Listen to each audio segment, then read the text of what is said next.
Hey everybody, what's up? Welcome back to another episode of Rift Talks. And whoa, camera's acting up a little bit. I'm sorry for my whiteness. I promise you, I'm not this white. Glare is weird. Anyway, we got a great episode for you guys this week. I know it's been a little while since we've done one of these, but I'm super excited to get back into it. Worlds is just a few short weeks away, and with that, the best competition in the world will be squaring off. So always a really, really exciting time. Can't wait to get into all of that competition in just a couple of weeks' time. But, for now, there's a little bit of a down period. So I thought for this episode, we kind of bring back the Teamfight Breakdown section. We're going to break down a team fight between Team Liquid and Cloud9 in the North American Finals. Then we'll take a look at the patch notes, the last patch, obviously a couple weeks ago now, but it is the patch before the Worlds patch. So Worlds will be played on 9.19. This is patch 9.18. It should set the stage pretty well, and we should have a good idea of what to expect heading into that. So I'm going to break it down more from a high elo competitive standpoint, not so much a solo queue standpoint, as Worlds being around the corner is, I think that's the most important and best way to break that down and look at that patch. Afterwards, we're going to take a look at the Worlds group draw. So that actually just happened. I believe it was yesterday. Maybe it was the day before, but it was very, very recent. That we now know the teams in the different groups at Worlds. So we're going to take a look at those and kind of give you guys some insight into what could happen there, who we expect to come out on top, what groups are really, really close, what groups are kind of more top heavy.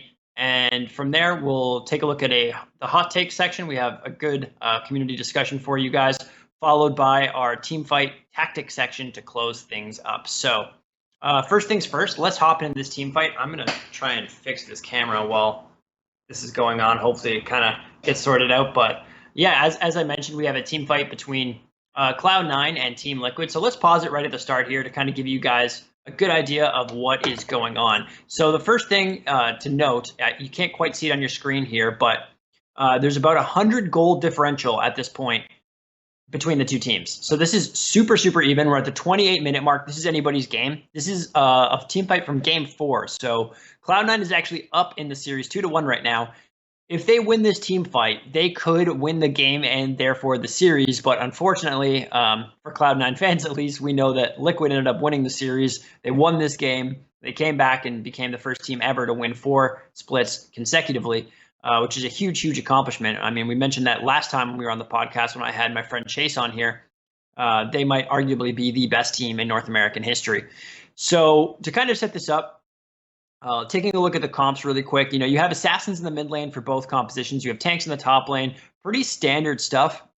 Pretty standard bot lanes for the meta, as well as jungles. Some, tanky, engaged potential junglers. And the thing to note is kind of when you have two comps that are like this, that are so similar, it's going to come down to who gets the engage that they want.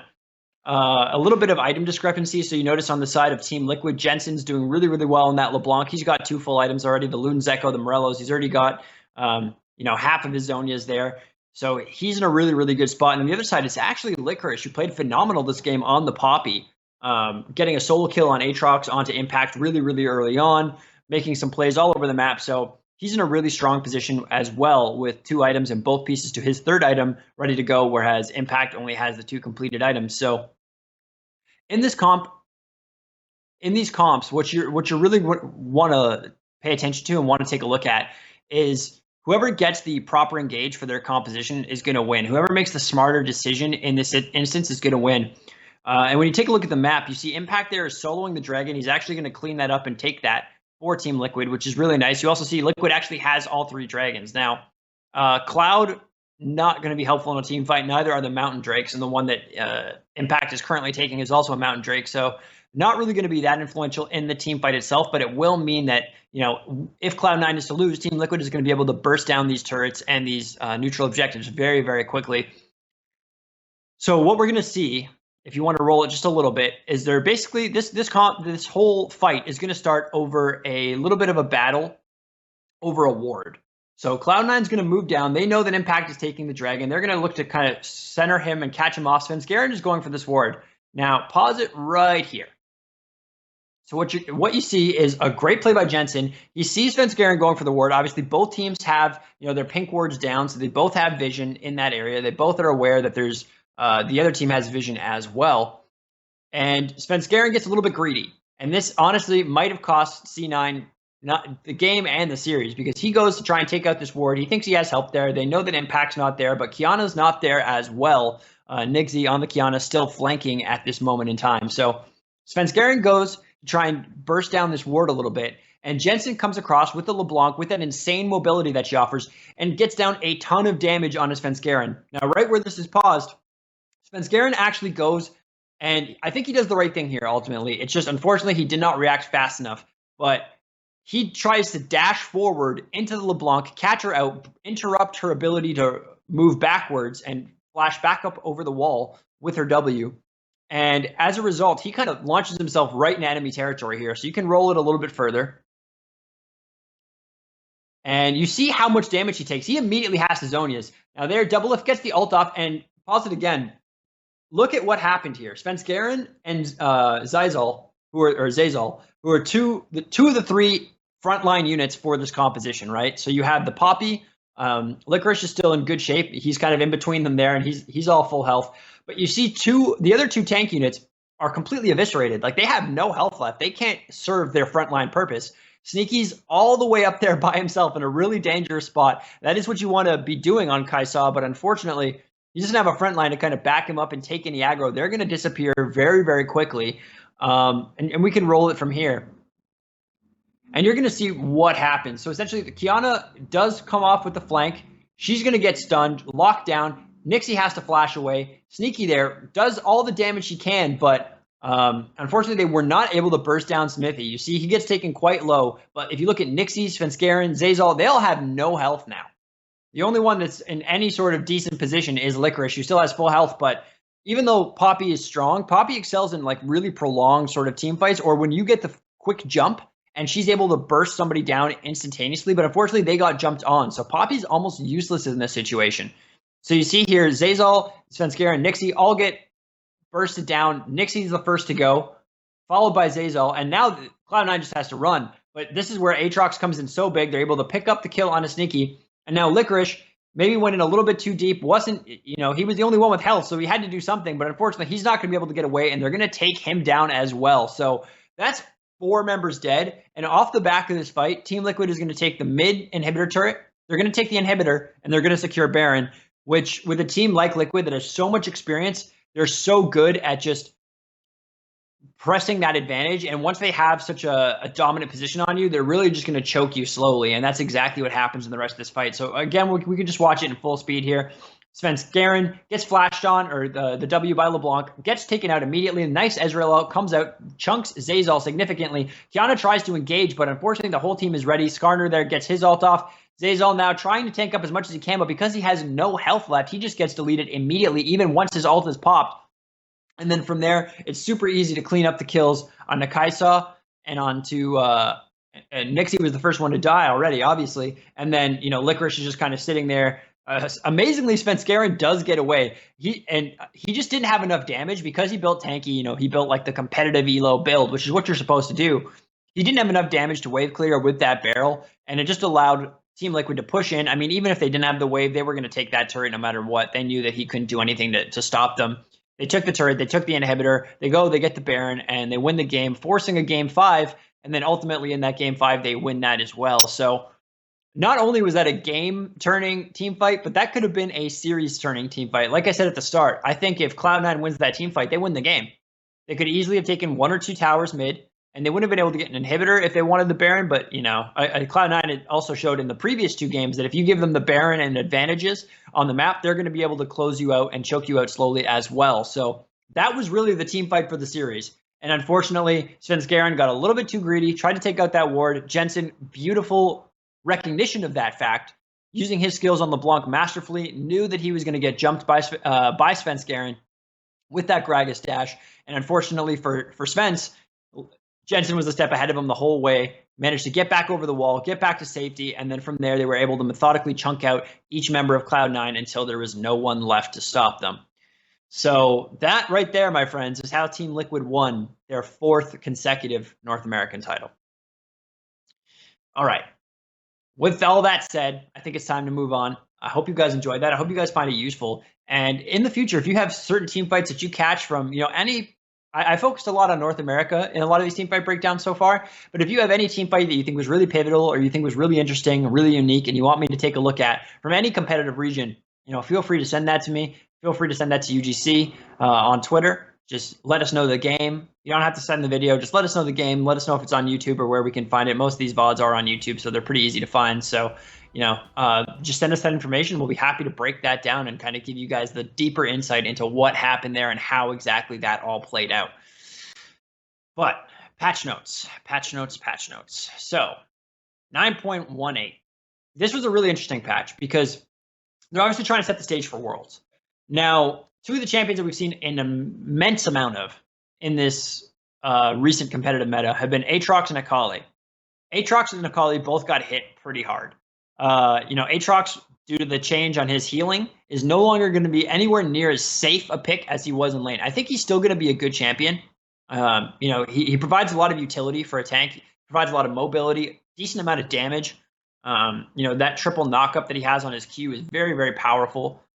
So I don't think he's necessarily going anywhere, but you're not going to see him be that first pick, safe, super, I don't have to worry about this pick that he always has been, at least for the last couple of patches. So I think we're going to see the fall of Aatrox a little bit, the fall of Akali certainly. I mean, they removed her stun, and those are really the two big competitive changes. The other competitive change potentially that I thought was really interesting was the slight buff to Caitlyn. Now, Caitlyn's one of those AD carries.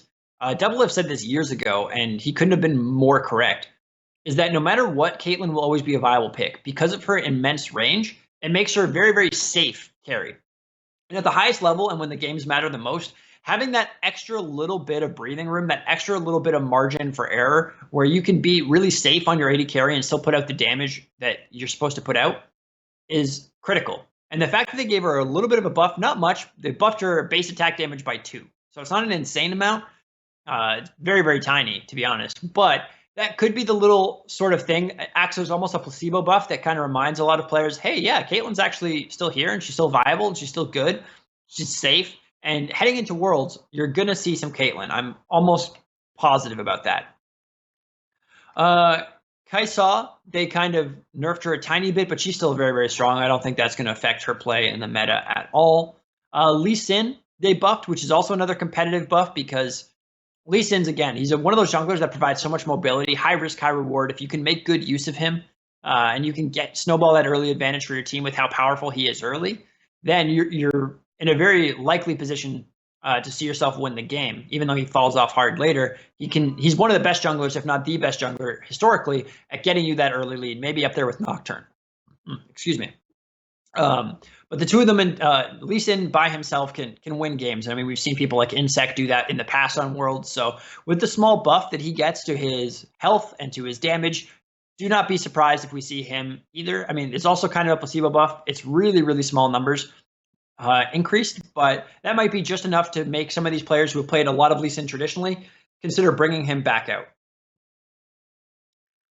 In terms of the characters that we're currently seeing in the meta on a consistent basis, those are the ones, or the ones that have been historically in the meta.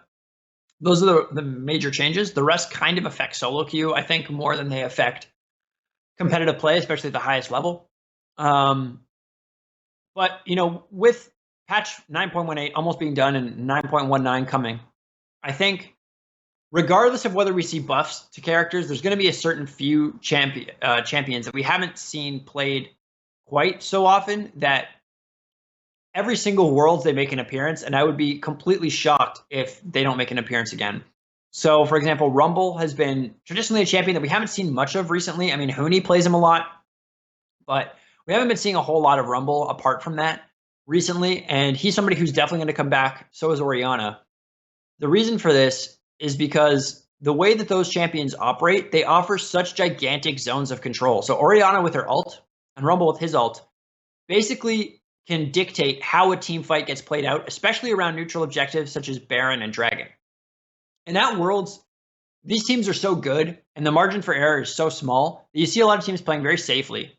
And so what a lot of these games come down to ends up being a Dragon fight or a Baron fight. Something like we saw even on that Team Liquid Cloud9 fight right there, where, a Dragon got taken, but there's a fight right after in that river area in one of those jungle choke points. And because of that, an Orianna ult or a Rumble ult can do an insane amount of damage. They can completely lock certain members of the team fight out. They can make your whole team not want to go somewhere because you're just scared of that Rumble ult or that Orianna ult being deployed and being used properly, wiping your team, and therefore you lose the whole game no matter what. It's almost safer to give up the Baron or give up the Dragon than to contest into an Orianna ult or into a Rumble ult and get team wiped, and then not only lose the objective, but then lose a couple of turrets and all that stuff on top of it, plus all the gold you're giving for getting aced. So I wouldn't be surprised if we see those champions come back into the meta, specifically for the World Championship, regardless of what happens in patch 9.19. Caitlyn is another champion that, with this small buff that she was given, can really, really see her making her way back into the meta. Ezreal's still prevalent, and again, he's another one of those AD carries that's super, super safe, so he's always going to get picked. Vayne has been played a lot in World Championships in the past. I mean, again, she has one of those kits that, her silver bolts make her so strong. The problem is right now the meta, especially in bot lane, is super dangerous for her. It's really, really difficult to play Vayne successfully with how much poke and how many strong champions exist down there. So she might be not seeing as much play as she has traditionally in the World Championships. Lucian got a buff 2 patches ago that didn't really get used that much recently, but I think that he might make his way kind of back into the meta as well. But him and Lee Sin are kind of the same, where you get so much power early, but you kind of fall off later in the game. So that would be an interesting combination to use together, a Lucian bot lane and a Lee Sin jungle. That's a heavy investment into your early game. And essentially with that composition, what you're saying is, we're confident we're going to win this in the first 20 minutes, and we're going to win it so hard that then it doesn't matter that these champions fall off a little bit later. We're just going to take that lead that we have, and we're just going to push it and push it and push it and end this game quickly. We're not going to let it get to the 50-minute mark where both of these champions are no longer as strong as some of the other alternatives in their positions. So those are options as well on the more aggressive side of things that I think there's a fair chance that we're going to see a little bit of at Worlds. A lot of the junglers that are in the meta in terms of Sejuani and Skarner, they haven't been touched. I think they're still going to be very, very safe. They're going to be used quite a bit. Gragas as well. He's still in the same spot. He's going to be a reliable pick at the World Championship. So I think you're going to see a very, very similar sort of meta to what we have been seeing with, really tanky junglers. Assassins somewhere, be it a Kiana, a LeBlanc. Akali doesn't look like she's as prevalent, but I think she could still get played, especially by the people who are very, very good at her and very proficient with her kit. She might still be used effectively.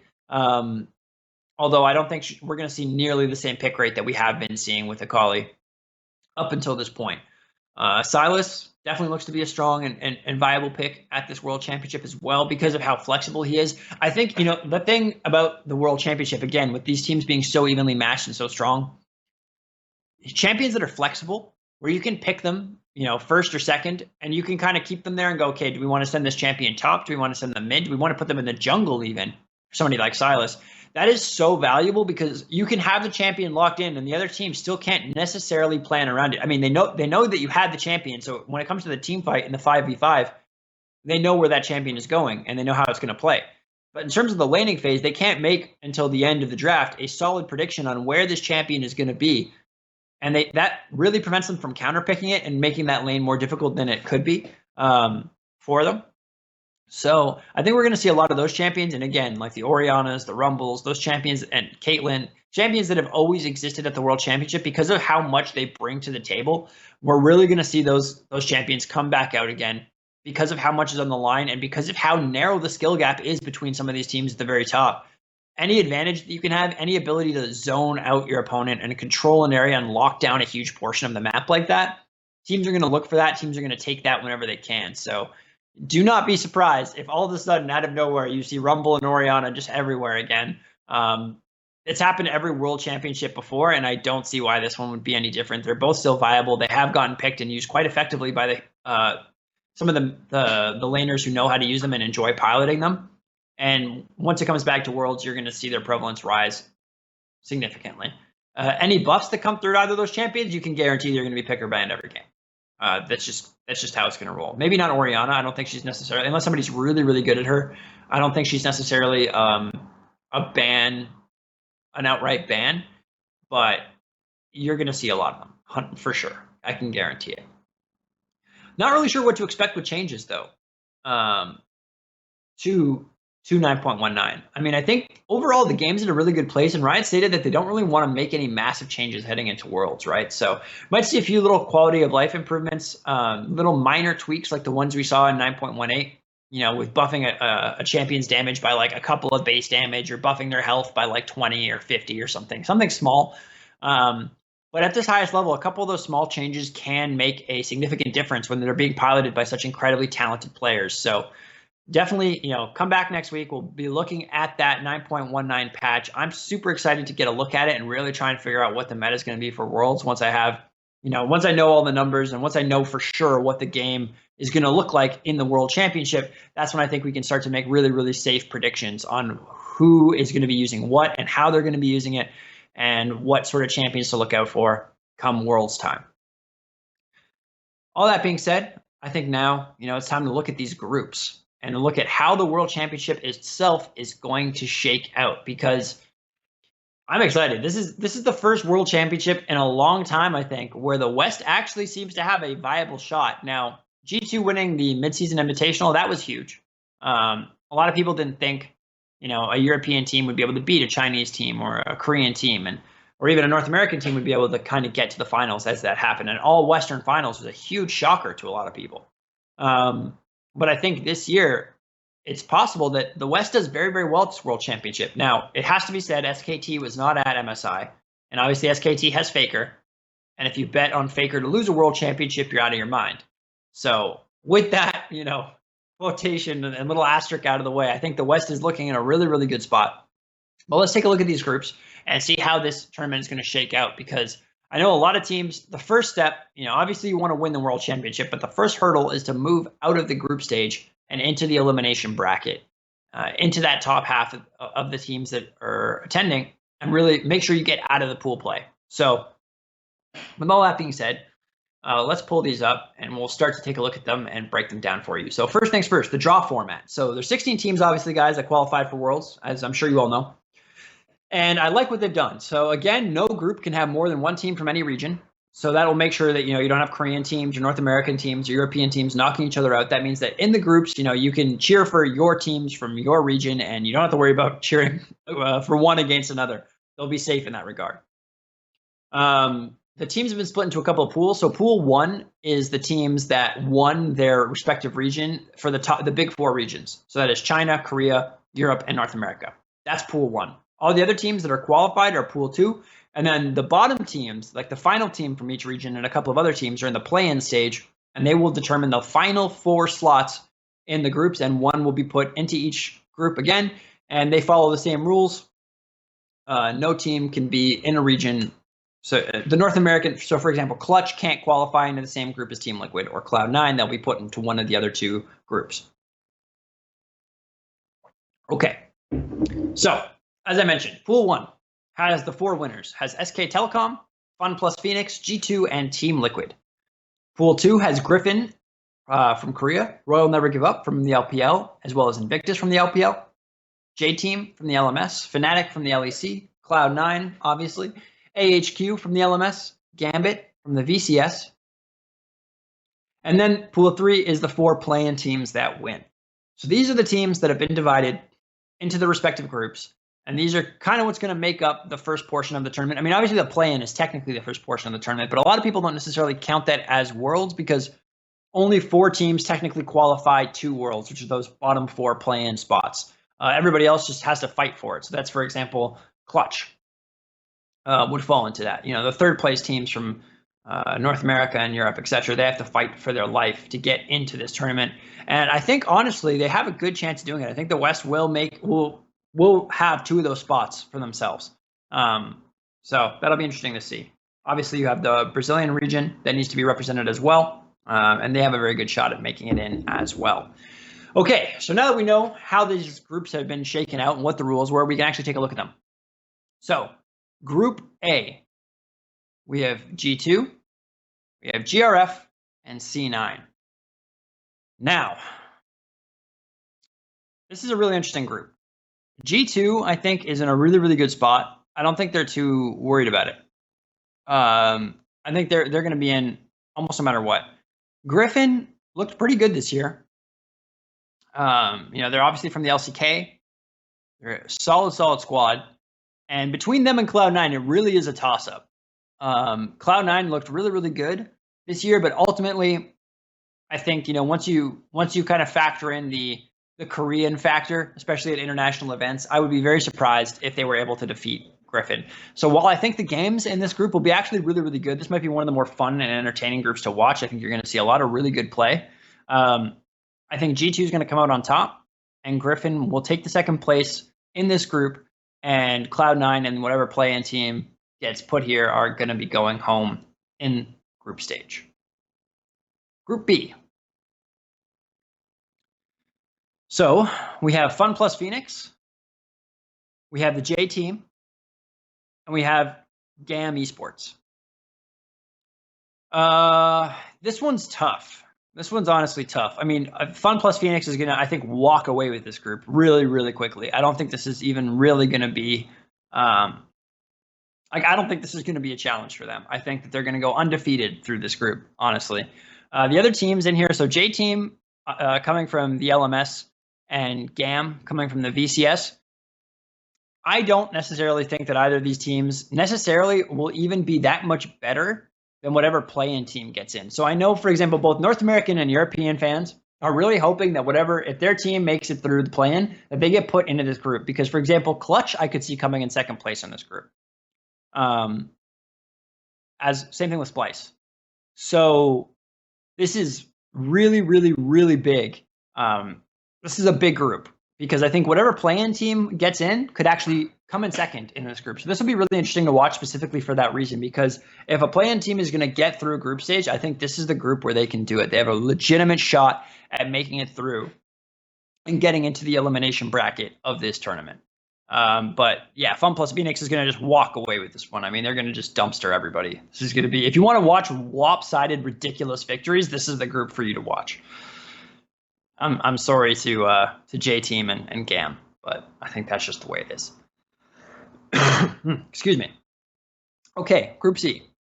SKT, like I said earlier, you'd be crazy to not give this group to SKT.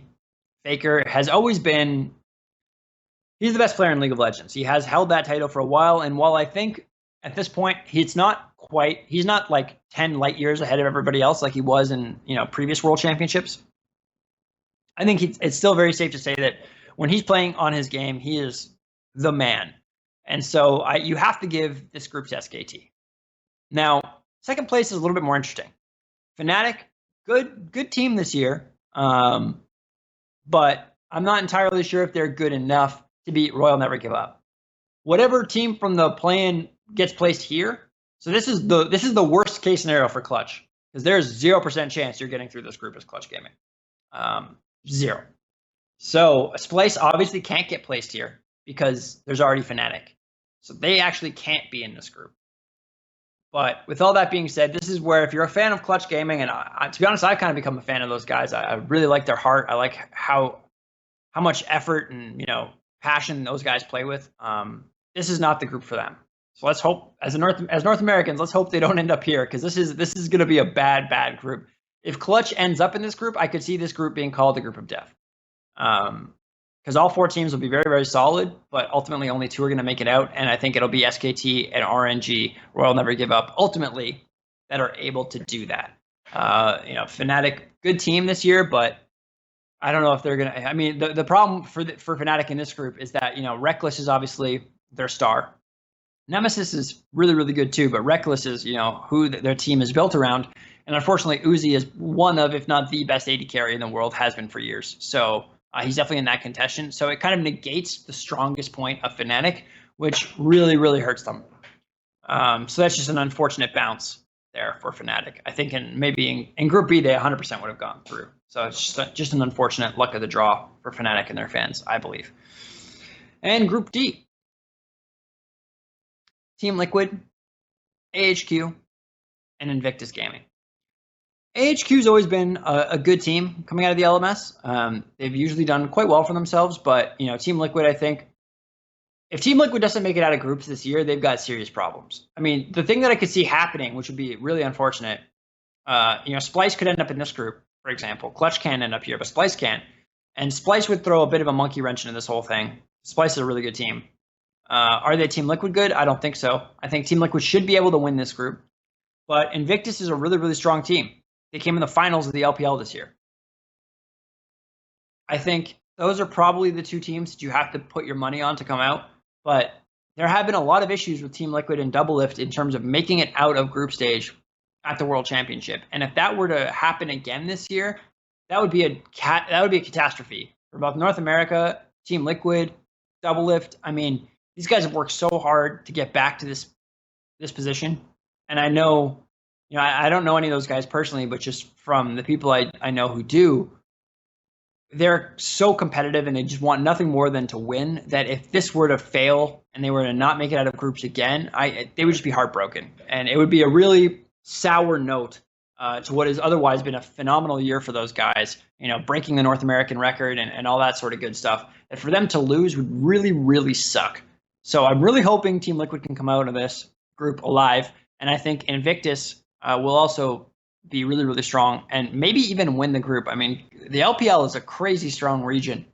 I know in the first couple of years of League of Legends, people kind of wrote them off as just these super aggro teams that had to all in you like 3 minutes into the game where they lost. And it was just a really, really weird play style, but that's not really the case anymore. I mean, Invictus won Worlds last year. Like the LPL won Worlds last year. Like, this is no joke. You can't disregard these guys. You can't count them out. So definitely honestly, I might even have to have Invictus first and then Liquid second in this group. So for Liquid, you really need to cross your P's. You really need to make sure that, everything's lined up. I's are dotted, T's are crossed. Have all your P's and Q's lined up, ready to go, because otherwise this could turn out really, really badly for you, and we don't want to see this happening for the third time in a row. Okay. That's the breakdown. Ultimately, I think, there's not too many surprises. I don't think there's a group of death, so to speak, the way that there has been in some of the previous years where we were almost certain to see a really, really good team exit the tournament early. And I think that the way that they formatted this, I'm actually really impressed with Riot. I think the way that they formatted this is probably the best way that they formatted it so far. It kind of has made sure that no person's going to have to be cheering, from one of their regional teams to knock out another one. There's no, and they've done that a couple of years in a row. And then the way they've split up the teams, I think it just got really obviously there's a little bit of luck involved in this, but I think this year's worked out really, really well, where there's no group where you're like, oh, wow, we might see one of the better teams go home and a significantly worse team make it through due to their group. Group B may be an example of that. Like I said, I think, Clutch or Splice, they both want Group B. That's the group. That's the easiest group in the tournament. So that's where the potential for a play-in team to kind of advance through lies.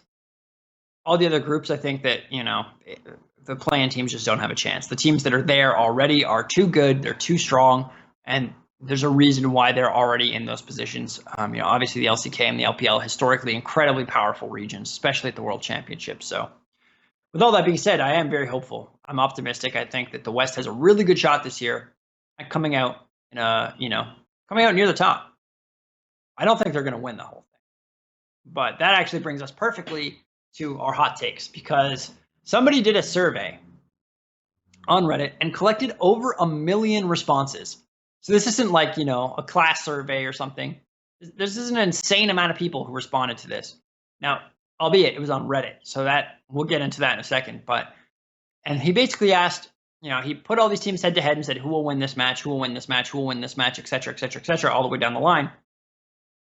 And this was before pools and groups were kind of decided. So ultimately what the survey was trying to do was figure out, through a process of elimination and by putting each team head to head in a hypothetical 1v1 matchup, who people thought was the best team in the tournament. And the results may surprise you or they may not. It depends on your point of view on Reddit, I guess. But there was actually a really nice graph. And as you can see, G2 is the team that most people think is going to win the tournament. Now, right there with them is SKT.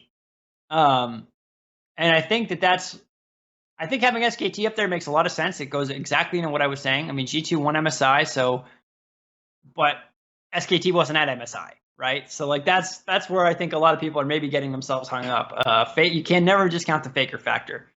G2 is a really strong team though. So it does make sense, I think, that a lot of people see them in this positive light, but will they win the world championship? Now that's a very, very tall order. It's a tricky question because I know that, for example, a lot of people might cite this as being a bias towards the West. And honestly, something I'm kind of considering as well. Like, well, obviously the Koreans are on InVen, which is like their version of Reddit. And the Chinese population has their own kind of versions of these things. They're not on Reddit, right? So we're not getting the votes from those populations. So this is a Western vote, essentially. This is who the West thinks is going to win. And as you can see for G2, their faith, like they have the faith of the entire Western Hemisphere right now. Everybody's hoping that these guys will be able to pull it home. And if you look right now after like those top two teams, look at the fall off. Like it's gigantic between G2 and SKT, then all the way down to Fnatic. It's nuts. And if you look at Team Liquid, they're not even in the top 8 in confidence, which kind of gives you an idea of what people think of North America, because there's no Team Liquid and Cloud9 are kind of like in 9th and 10th right there. And it's just, a lot of people just don't see them winning. And, for two of the better teams that North America has seen, and especially Team Liquid, it kind of says a lot about the region's strength. And it hurts to say that, living in North America and being a fan of North American League of Legends. But ultimately, something's got to give here, because that just has not looked good. And clearly, like the fans, they just don't have any faith. They don't have any confidence in the North American teams. I mean, you have Fnatic in 3rd place, which I think that's where you really see the Western bias. Like G2, SKT, I mean, I would flip SKT and G2 personally. And then, I definitely wouldn't have Fnatic in 3rd. I would probably have either Invictus or, if not Invictus, then Fun plus Phoenix. So I would have some of these other teams up there first, I think. Griffin was in 4th, and I think that does make sense. Being that they were a great team from Korea, I think that, you can never count out Korean teams, ever. They're just too good. So that all makes sense to me. But we'll see how it shakes out. I mean, it's interesting to see that the community was so behind G2. And obviously it was a sliver, but you have to understand, for anybody who's been watching League for a long time, like SKT have been the gods for a very long time. Any team that Faker is on is always a contender to win the World Championship. And it's one of those teams that, ever since Monte Cristo put on the conductor's hat and wore all the SKT stuff and really celebrated that team, they have probably more Western fans than any other team outside of the West. I'd have to imagine. I can't think of any other team outside of the West that has that level of fandom from Western League of Legends fans. So I don't know. It's gonna be tough. But I think ultimately those results were actually surprisingly accurate. I thought they were gonna be a little bit more lopsided. I mean, the fact that you see Fnatic in 3rd place is ridiculous. Like I don't even think I mean, like I said, that was done before people saw the groups. So, I mean, I guess I'm kind of in my own world because I don't think Fnatic is going to make it out of that group. So I think they're going to be we're going to be really hard pressed to come 3rd. Let's put it that way. But hey, I mean, a lot of people see them winning against most other teams. So maybe I'll be wrong here. And honestly, I'd be happy to be wrong in this situation. I want to see the Western teams do as well as possible. I want to see North America and Europe really kind of get into that top 6, top 4, top 2 finish at Worlds. That would be gigantic. So let's hope this is the year. That's all we can do, right? give them our faith, give them our support, and but ultimately, I think that was a really, really interesting survey, and I was kind of impressed with overall, other than the Fnatic thing, how accurate I feel like those power rankings actually are. And I guess that shows you the power of asking 1 million people. You get a lot of data, and then, while there's going to be some crazy fan people who are, super hyped behind one team or another without any logical reason, they just are big fans of them, so they put them to win over everybody. It kind of all averages out, and you get some what I think will be accurate results. I'm actually very interested. I want to save that graph and then come back to it after the World Championships is said and done. Let's see if we can do that. Remind me, internet. Remind me. And we will take a look and we will revisit what Reddit said after everything is said and done and see how accurate Reddit really was. Because Reddit gets a lot of flack for being a mindless community. And if they're right about this, then that would be really cool. That would be really, really cool. All right. So to wrap up the show, let's get into TFT. TFT is kind of in a weird spot in the fact that we didn't actually get a patch last week, which, normally TFT players are used to getting a patch every week, even though it's a small patch, and then a big patch, small patch, big patch. We got a really big patch 2 weeks ago and haven't seen anything since, which honestly I think is a good idea because the way that they shook the game up in the last patch was tremendous. There was an insane amount of change with, the new item drop system and all these sorts of things. And now the game is in a really, really good place. Like, if I were them, I'd be scared to do too much tinkering because I think for the first time, you have a lot of comps that are viable and you have a lot of things that work if you kind of get the right pieces. I think the game is now more than it ever has been about playing what you get in terms of, what items you have. Okay, well, who are these items going to work for? And what units am I seeing? And how do I make this work? So I think that overall the game's in a really, really good place right now. I think the reduction of the number of 3-cost units that was on the board was a really, really good idea because a lot of these comps revolved around, 3 costs were really, really strong for a while. Then they nerfed them. And then people kind of started to realize, oh, wait, like Kennen, Shyvana, these are still really, really good units. So the fact that they're kind of lowering the availability of them, meaning that not everybody can have a 2-star Kennen or a 2-star Shyvana, I think that's ultimately a good thing. It makes it so you have to be more flexible. And like I said, you have to play what you get. And at least to me, that makes the game infinitely more fun because it's not just everybody going for the same comps. And if you don't have this comp, you just lose. You see through other people with it. You're like, oh, well, I guess I just lost the RNG game today. I'm not winning this game. So I think it's in a really, really healthy place overall.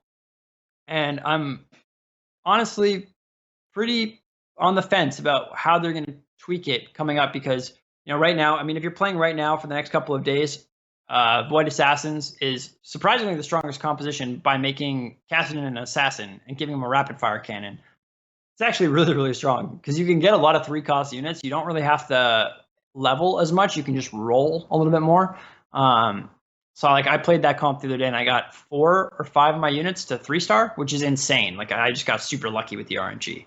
But then you just sweep everything, especially if you get some of the right items. You get that Infinity Edge, you get the Assassin item, and then you get the Rapid Fire Cannon on Kassadin. Ooh, he just mucks everything. It is a lot of fun. So that composition is really, really strong right now.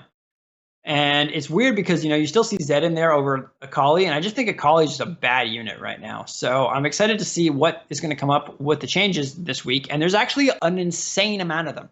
So, good old Riot Mort, gotta love that guy because he always posts the tentative changes that are going to come out a couple days early. So we can kind of get a chance to look at them and kind of speculate and see what's going to be changing and what's going to be kept the same. So let's pull that up and take a look at these changes. So Kaisa, the newest champion to come out. I think she's going to be a 5-cost, which would be good. Although there's already a lot of 5 costs in the game. So I think they're definitely starting to reach the point in TFT where for them, they need to kind of slow down the release or maybe make a whole different set of champions and make it different rotations because I think ultimately you can't have too many champions in the pool or it makes it very, very difficult to get 2 costs or 2 stars of the champions that you have and the cards that you have. And this is the patch that's going to be played at TwitchCon, guys. So if you're planning on watching that this weekend, make sure you're familiar with these changes because this is what's going to be dictating the meta. Sparring gloves. New items. This is insane. So one new item, as you know, because every item in League of Legends combines with all the other items to make the full built items, right? So the fact that you have this one new item piece will combine to make, I believe, 10 new overall items, and some of them are crazy. I actually haven't played on the PvE or done anything like that, but some of the videos I've seen look insane. So I can't wait to see what this is going to do to the meta overall. It's a brand new item, and it's going to really, really change how the game gets played. So those are some new things that are going to be in the game, which is, again, considering they're having a tournament at TwitchCon, that's crazy that they're making changes that big. But I mean, the game is still technically not, competitive, quote unquote. Like it's still more for fun and still being ironed out. So they can get away with stuff like this. They're adjusting some stuff. So the loot distribution, I think that kind of makes sense. Right now, you're getting an insane amount of gold between the champions they give you and stuff like that. And it makes it really easy. Like you can roll all the way down and be back at 50 gold. If you do it like before a minion round, you can then be back at 50 gold in like 2 turns or 3 turns, especially if you like sell some units that you have on the board after you realize you're not using them in your comp or something. Like it's really easy to get a lot of gold right now, which is good in some ways, but it also makes it less punishing to kind of destroy your econ. So I think it makes sense that they're kind of going to adjust this. My sense is that it'll be a slight nerf to the amount of gold and maybe a slight buff to the amount of items. I think that's probably the best way to go about it. Player damage. I hope that they're going to nerf the player damage, because for me, I think that I know like some people want to play a game of TFT in 20 minutes and that's cool. But I think with a game like this where there's RNG involved, what you really want, especially if you're going to make the game competitive, is to give the players the longest amount of time possible to demonstrate their skill in terms of decision making. So when you're taking like 15, 20 damage around, especially towards the mid to end game, if you get stomped a couple times, like you don't have time to make the correct decisions and to pivot properly without completely tanking your econ and just saying, okay, well, I'm just going for 4th or 3rd because there's no way I'm going to be able to win if I do this. But if I don't do this, then I'm dead.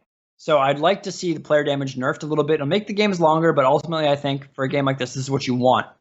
They're also adjusting Glacial and Void. Interesting because I think Void, its new passive is so strong. So I'm interested to see they're not nerfing these 2 things, they're adjusting them. So I'm curious about what those adjustments will entail. Similar with Kassadin, I wouldn't be surprised if we see Kassadin get a similar treatment to Demon, where he doesn't 100% mana burn you, he burns like a percentage of your mana or like sets you down like 10 mana or something. So then that way it's not like the complete OP thing that we're seeing now.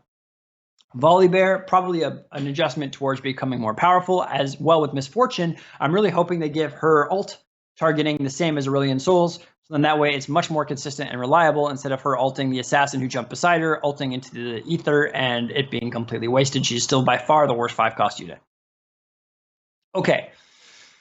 Buffs. Ninja, good. I think that needs a buff. Blitzcrank. I hate Blitzcrank, but I can see he was super prevalent in the meta a couple patches ago, and then he kind of got phased out because he doesn't really fit into any of the comps. Brawlers aren't really popular right now. He's good on that assassin comp, but apart from that, he doesn't really fit into anything. Katarina, they're buffing her. They're buffing Vi. Katarina also like really, really strong champ, but you have to invest everything into her. You need to give her like 60 mana for her to be viable. So that's kind of, I'm assuming, why they're trying to buff her a little bit. Maybe if you do invest into it, into her, make that payoff a little bit bigger, even though it's already pretty big. I think maybe the way to buff her is to lower that mana cost so it's not quite as big of an investment to play her. Vigar, honestly, I think that's kind of scary. 3-star Vigar is broken. So, I mean, obviously it's hard to get a 3-star Vigar, but even a 2-star Vigar is pretty good, especially in that middle period of the game where a lot of people have like 4-cost units or 5-cost units in at level 1 that they're just kind of transitioning comps into their late game compositions. He can just delete those units instantly, negate them completely, and really, really kind of hamstring people. Akali, good. I think she's not very good right now, so she needs it. Jinx, I'm worried about, especially bringing Jinx and Vi with buffs. I think those are the 2 strongest Hextech units already, so I think you're going to see a resurgence of the 2 Hextech synergy where Vi and Jinx, if the buffs are significant in any way, you'll see a lot of those 2 being worked into compositions again.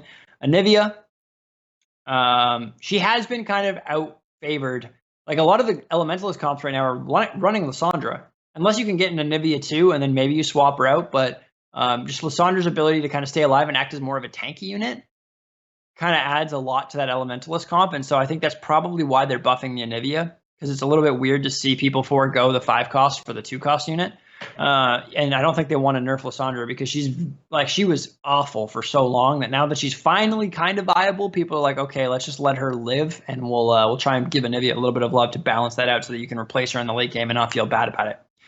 And then Titanic Hydra, which I think is great because honestly it's an item that I never see built. Like I think I only see Titanic Hydra on people when they get it like completed from like a minion drop or something. Like you never see this item built at high elo. So I think that's a relatively good idea. Nerfs. Dragon.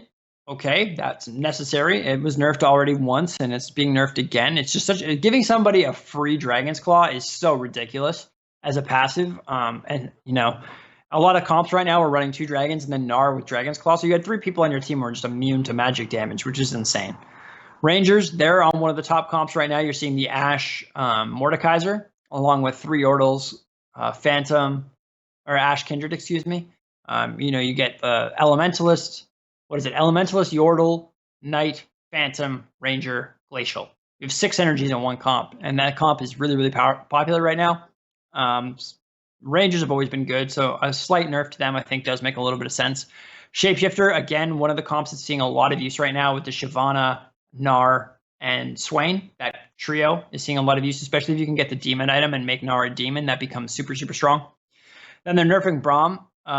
Probably good, honestly, because I've literally done this before, and you can just run the unkillable Braum comp. You don't even care what damage you have. Like, you can just throw whatever synergies together that you find, but you just give Braum Warmogs, Thornmail, and Dragon's Claw, and you just D doesn't die. He just stays alive forever, especially if you get him a 3-star. It's literally good game. Like, you might go in overtime every round, but you're probably going to win. It's hilarious.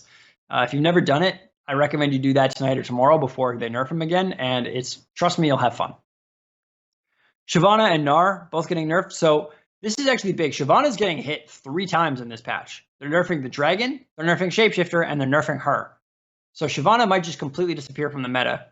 She kind of was super strong. They nerfed her a little bit. She disappeared. People realized that they didn't nerf her that hard, and she came back, and now quite likely this might be the patch to kill her. We'll have to see, obviously, on how severe these changes are. Gnar, super, super strong. They buffed him a couple times, which I didn't understand at all why they did that. Like, he was already a good unit, and then they buffed him. So my assumption is they're going to revert one of those buffs, which is completely justifiable.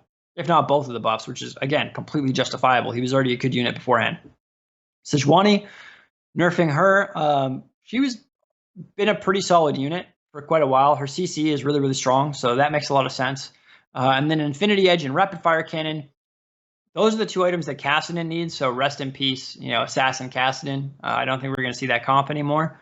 But Rapid Fire Cannon, obviously, probably the best damage dealer item in the game. Obviously gives you 40% attack speed, makes it so that you don't have to move from that corner or wherever you position that champion, because they can basically attack, especially for people like Aurelion Sol, Draven, Jinx. They can attack across the whole board with that. So it makes them really, really safe. I'm not sure how they're going to nerf it. I would like to see maybe instead of a 2 times damage range increase, maybe a 1.5 times range increase. I think that would probably be a good balance. And then Infinity Edge, really, really strong with the Assassins. My assumption is that they finally got Assassins to a point where people are playing them, so they don't want to nerf Assassins, but by nerfing the Infinity Edge, they're going to kind of nerf Assassins. This is one of the items that you really, really want on your Assassins. So, yeah, I mean, looking at these comps, I think we're going to see a big shakeup. Like, looking at all these changes, I think we're going to see a big shakeup. I think you're going to, you know, the Void Assassin comp that's at the top right now, probably going to dip out of there. Rangers, the 2 Ranger comp that I mentioned, as well as 4 Rangers with, you know, Knights or Glacial, still really popular. I don't think that's going to survive. It depends on how severe that nerf is, but that probably won't be a top tier comp. Dragon and Shapeshifter getting hurt means that composition is probably out the window, although, you know, if Dragon even gives you 50% MR, I wouldn't be surprised if it still gets used. Shapeshifters probably still will get used as well. My assumption is that they'll nerf the 3 Shapeshifters, because that's making its way into way too many comps, and it's just nice to kind of remove that a little bit. Based on, you know, who we're seeing buffed, I think there's a very good chance that we see Hextech kind of come back into a little bit of prominence. We might see Elementalist kind of becoming stronger with a Nivea out there and getting the buff. Katarina makes it so 4 Imperials are a potential option again. Blitzcrank, Brawlers could come back into the meta. I think there's a lot of interesting options here. The one champion that they didn't nerf is Kennen. So, you know, Kennen's already, like, if you see a Kennen right now in TFT, you pick up Kennen. I don't care if it doesn't fit into your comp. If you have another ninja out there, get rid of them. Kennen is so good right now. You give him the Morellas, you give him the GA. His itemization hasn't changed, but he's so strong at getting that damage down, locking everybody up, serving as kind of a tank that does an insane amount of damage and gives you CC. He's so useful. So I think we're going to enter the world of Kennen next patch. And then probably a little bit of Hextech. Demons might be strong. There's no real touching of the demons here. So I think demons could be a really, really viable option in this coming patch. Hextech, maybe Elementalist / Glacial, although Sejuani got hurt, so one of the bigger, more important pieces for a Glacial comp, as well as Jinx getting the buff. So maybe Gunslingers come back into the meta, because Gunslingers feel pretty crappy right now. All right. Well, I think that does it. So if you guys have stuck around this entire time, thank you so much. We really, really appreciate you. Don't forget to follow all the UGC social handles and all that good stuff so you can stay tuned and never miss an episode. Subscribe on YouTube, do all that great stuff. And we will see you guys next week with the 9.19 update. Take care.